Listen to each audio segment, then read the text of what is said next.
Hi, good afternoon. Thank you for joining us here on Facebook Live. I'm Dr. Adam Crowl. I'm an orthopedic spine surgeon with OrthoVirginia. I'm at the Westchester office. I've been in practice here in Richmond for going on 21 years. I was educated at UVA, did my spine surgery fellowship at the University of Pittsburgh, and then have moved and been in the Richmond area since then, since 2005, and have continued my education through patients for the last 20 years, and I'm here to try to answer some questions for you. So what we're talking about today mainly is a question that I get asked a lot from patients is, can I get a cervical disc replacement instead of a fusion for the pinched nerve in my neck? So I was hoping to provide some education and insight into the surgical decision-making and interaction with patients to educate you about that. And we'll do some Q&A in a little bit. So if we can kind of start off, the main goals when patients are coming in with what's called cervical radiculopathy or pinched nerve pain is mostly pain in the neck that tends to radiate down the arm.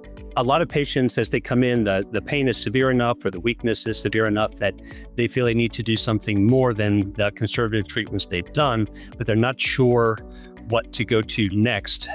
Sometimes they've been offered a fusion by another surgeon or even myself, and they've heard about something called disc replacement. Is that an option?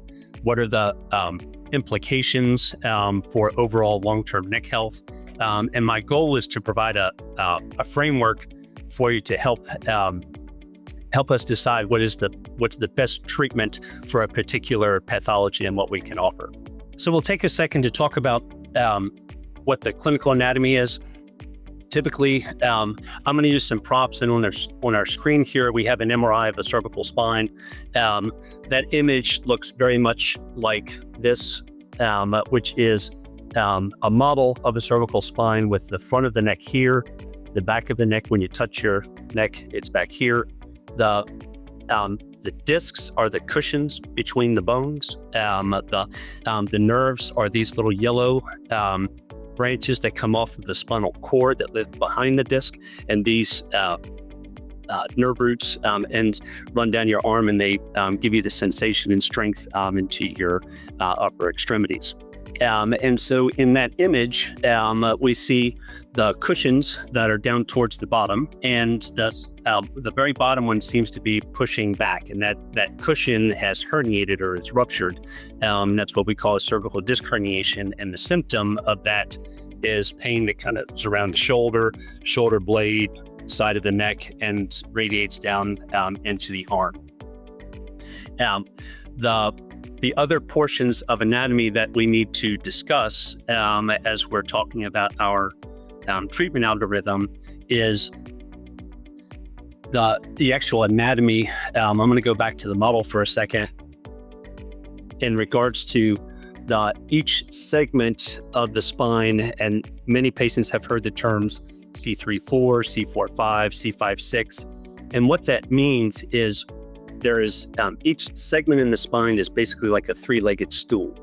There is a vertebral body, which is sort of the front leg, and then there are these there's two joints in the back of the spine, one on the left and one on the right at the same side, and that's what allows the swivel function up the neck and restricts some motion with going up and down. Then the disc itself lives between the two vertebral bodies. And so in this model, if this is the fifth vertebra and that's the sixth vertebra, this would be the C5-6 disc. Then the nerve root exiting would be the C6 disc. And there are two facet joints, one on the right and one on the left at C5-6 in the back of the neck. That'll become important here in a few minutes. When we're talking about choices in how to relieve a pinched nerve surgically and what the implants are, a lot of patients have heard of fusions. A lot of patients have heard of disc replacements, but we have to take a step back and look at what are the mechanics of the neck. There's been some very good work that has shown that, astoundingly, we move our necks about 10 million times in a year, which is really an astounding number.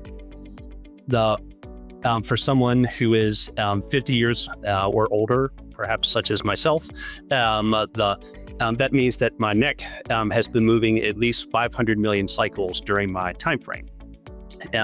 Which indicates that all of those discs, the 6 discs in the neck, have had to see quite a bit of wear. But that load, or all those cycles, is distributed from those 6 discs. The concept then becomes more of an issue when you're looking surgically. If you have to do that same number of cycles every year going forward, when we start to take away motion at 1 or 2 segments, that means the other segments are going to have to accommodate for that. My best analogy for this is a sports analogy. If you can think of a football field that's 100 yards long, and you have a 600-pound couch that has to get moved from one end to the other. If I recruit 5 of my strongest friends to be sort of the first team to help me carry that load, and then I have 5 more friends, that are my sort of second string that can help me. If we all 6 of us pick up that 600-pound implement, and let's say we make it about 50 yards, and then 2 of my friends trip and fall and come off of they're not able to help me lift it anymore. Then that means that the 4 of us that are left are now having to carry more of that weight. And we have already carried that weight 50 yards. So then we might make it another 10 or 20 yards before one other person tends to fall off. And eventually, by the time we get down to only 1 or 2 team members, it becomes very difficult to carry the implement at all. So the analogy in the spine is we have 6 discs doing all that work initially, and as we start to take away 1 or 2 of those motion segments, then the load will increase because we still have to get that couch to the other end. To the other end of the football field. What a disc replacement does is it's a second string, so it's not as good as the original one, but it does still help to come in and have, instead of two people dropping out, maybe we have someone that is about 60 or 70% what that first person was, and they can help us carry the load longer. So some other considerations that we have to think about in the neck that biomechanically, and I'll get you to focus on the 30% lean, which is basically when I'm here and I'm looking at a computer, or I'm looking down on my phone or my iPad, and that 30 degrees plus of tilt.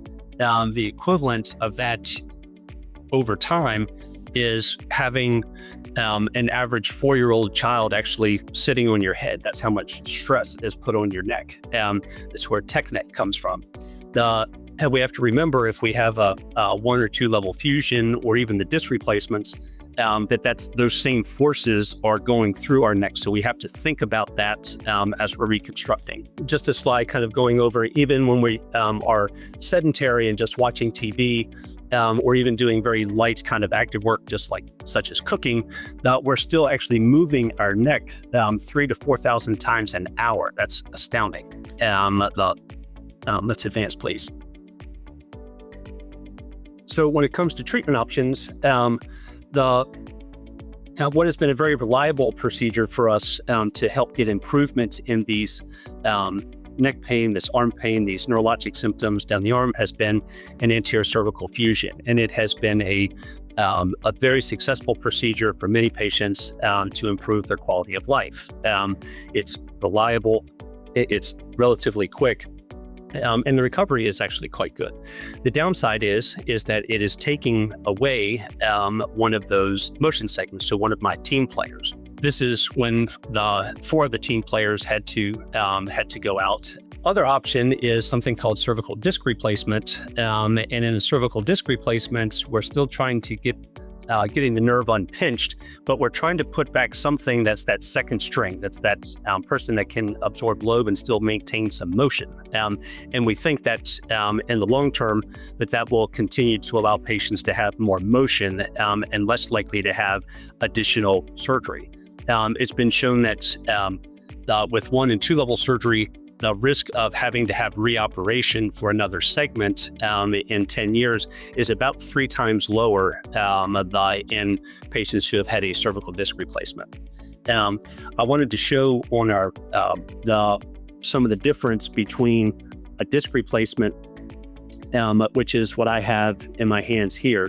The disc replacement itself is there's a metal bearing that attaches to the bone, and then sort of a plastic core that allows motion to take place at this segment, and that is the hope. So both front, back, lateral bending, and rotation.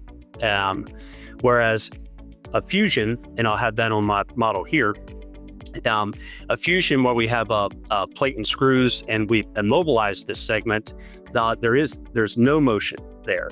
And when there's no motion there, then that means that those other, the other team players here in the disc, they're having to do that 10 million cycles. They just don't have all the teammates to help them do it. This is an image of this particular implant showing this dome structure to allow for motion. We'll talk about this. It's called adjacent segment disease, and that's what a lot of patients have heard about. If they have one fusion, that they end up having to have another one, and it's generally the result of 2 things. One is the ongoing use of the neck, and as we've talked about, the neck is doing that 10 million cycles per year, and it's how many segments do you have to distribute that load. The load is going to be the greatest right next to the level that had to be fused. And is there any way that we can try to make that better to reduce that annual risk of having to do additional surgery? This is the dreaded adjacent segment disease. It's a radiograph of this. This shows someone who has had a C5-6 fusion in the middle, and then the disc below it has gone on to become very narrow and dried out and thin, as well as the segment above it has actually slid forward a bit. And that is a consequence of those ongoing 10 million cycles per year, but only having 5 teammates to participate instead of 6. And this is, again, just kind of showing in our outcome studies, the disc replacements have about a 3 times lower risk of having to do another operation at the next level as compared to a fusion.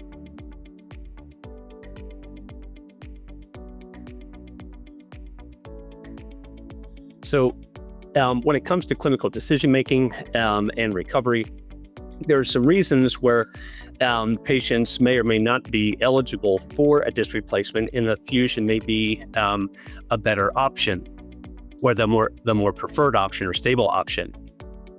If we come back here, there's two issues on this particular slide. So the first one, the level above where the plate is, the vertebra is shifted to the right. So C4 is shifted to the right as compared to C5. That's called spondylolisthesis. When that happens, because those facet joints that are in the back of the neck, they have gotten loose and they allow the vertebra to shift out of place. Something with a spondylolisthesis such as that also is not amenable to a disc replacement, will not be stable because it is only accommodating for the disc itself and not the instability that's provided by that shifted vertebra, the spondylolisthesis. At the level below, that is more of disc degeneration, and there's potential that could be an option for disc replacement, but it's unclear and not tested yet as to whether or not it will hold up underneath a previous fusion. The level above, say at C3-4, which is 2 disc levels up, that probably would be one that would accommodate a disc replacement well. If we have that instability pattern that's called spondylolisthesis, that generally is something where a fusion is the better choice, and disc replacement is not a good choice. if the joints in the back of the neck, those facet joints, are very, very worn. And sometimes we can see that on X-ray. Sometimes that requires a CT scan to evaluate. But that is probably the biggest issue for taking patients away from being able to be a candidate for disc replacement. And the question is, well, why? The reason is that if I come in and we replace the cushion in the front, if the joints or the back legs at the same segment are worn and painful, when we maintain motion and you will actually put more motion through those arthritic or degenerative facets, that likely will lead to an increase in pain. So generally it is not a good idea to do a disc replacement with someone that has significant facet arthritis, and the fusion is the better choice. When we talk about disc replacements and recovery versus fusion, there is a difference. Fusions, your body is trying to heal and grow new bone that wasn't there before, and that takes a few months. Usually, clinically, patients are back pretty quickly, but it takes the better part of 6 to 12 months for that fusion to become solid. With the disc replacements, although they're technically a little bit more demanding for us, the only thing that really has to heal is the bone to surface implant, and that takes somewhere about 6 to 8 weeks. So patients can get back to more heavier activity, work a little bit sooner when they do the disc replacement versus a fusion. Typically we'll use some physical therapy, whether it's formal or a home exercise program. And in the disc replacements, a lot of patients can start doing their return to sports around 3 months. It takes a little bit longer than that with the fusions. I'd be happy to help you kind of understand what you have and give you your options based on your X-rays and MRI. I am here at the Westchester office. We do these cervical disc replacements. They're outpatient. We also do the fusions. But today, hopefully, I've been able to demonstrate for you a little bit of the thought process in offering the disc replacements versus fusion, and when is the right thing to do. Thank you so much, Dr. Crowl. It is now time for questions. We will be answering questions submitted earlier and questions submitted live. Not all questions will be able to be answered, but we'll get through as many as we can. Our first question is, what materials are disc replacements made of? For the most part, there's typically some form of ceramic as well as titanium. There's two elements that have to happen in a disc replacement. You have to have some weight for the bone to adhere to the top and bottom of the implant. Then what lives inside the articulating portion that allows the motion, some of them are a heavy plastic, very similar to joint replacements in the hip and knee. Some are made of other ceramic materials, but it's mostly a metal and plastic or metal and ceramic. Thank you. How long do the new discs last? Good question. And the new discs typically will last for, on average, it seems to be at least around 10 years. The data is still evolving on that. A lot of these disc replacements, they are in ongoing trials from the very first generation that has come out, and they have to do a registry. So every year they're looking at survivorship, how long they're in there, have they had to be replaced, are there issues associated with one type of mechanism to maintain motion versus another. There's a few studies out now that are showing the 10, 15, and 20-year outcomes. So there's been some retention of these devices for that long.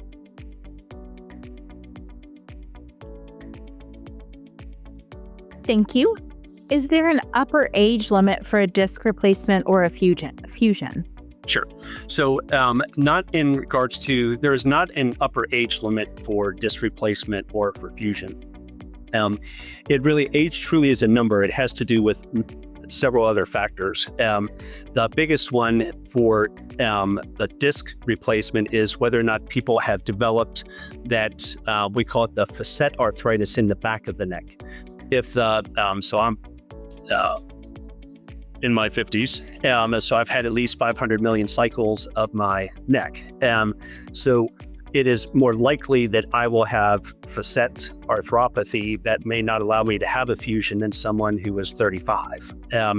But it really, it is segment by segment, in that if you happen to be, let's say, 70, you have your facet arthropathy is down at the lower segments, but you get a disc herniation or have a problem with one of the higher segments, then if that segment doesn't have the facet arthropathy, that might be a candidate to pursue disc replacement.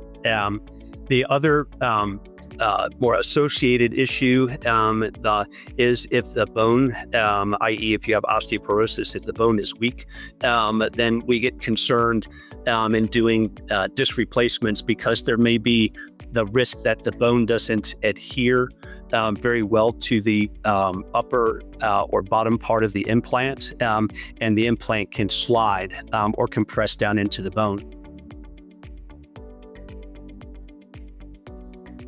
Thank you. How do you know if it's time for a disc replacement?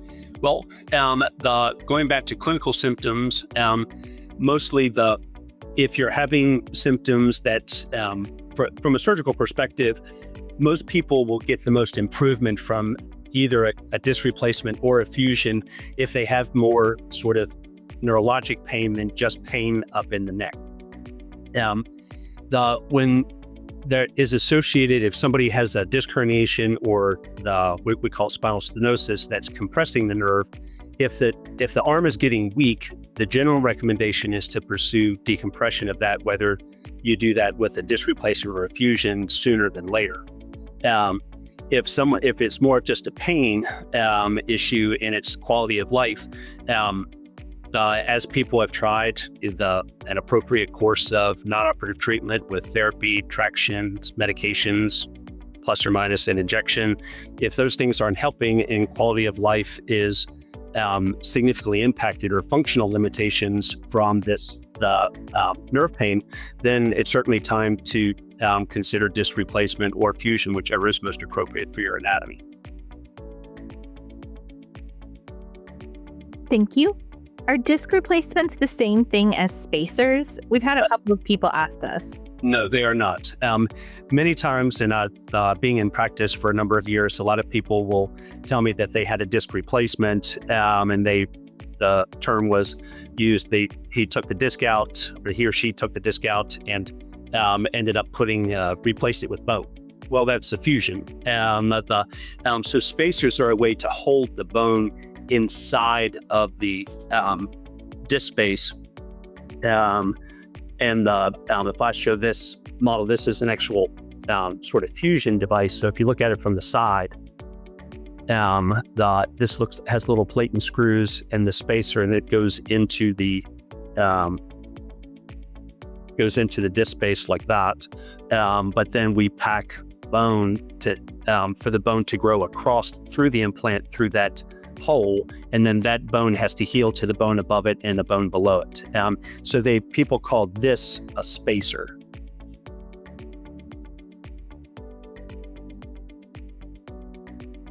Thank you.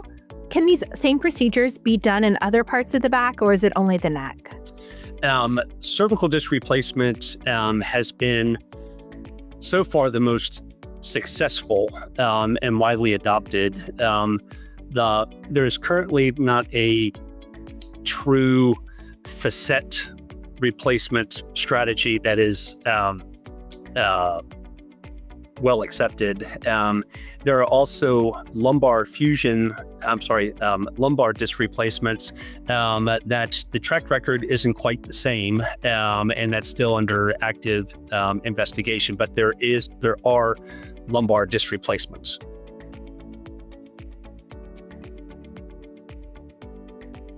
Thank you so much, Dr. Crowl. That is all the questions for today. Would you like to close? Sure. Thank you for tuning in and listening to me talk. Hopefully provided some education and into our thought process when evaluating someone. I'd be happy to help you if you'd like to call for a surgical consult, and we can walk through and come up with a decision through a shared process and see what would be the most appropriate for you.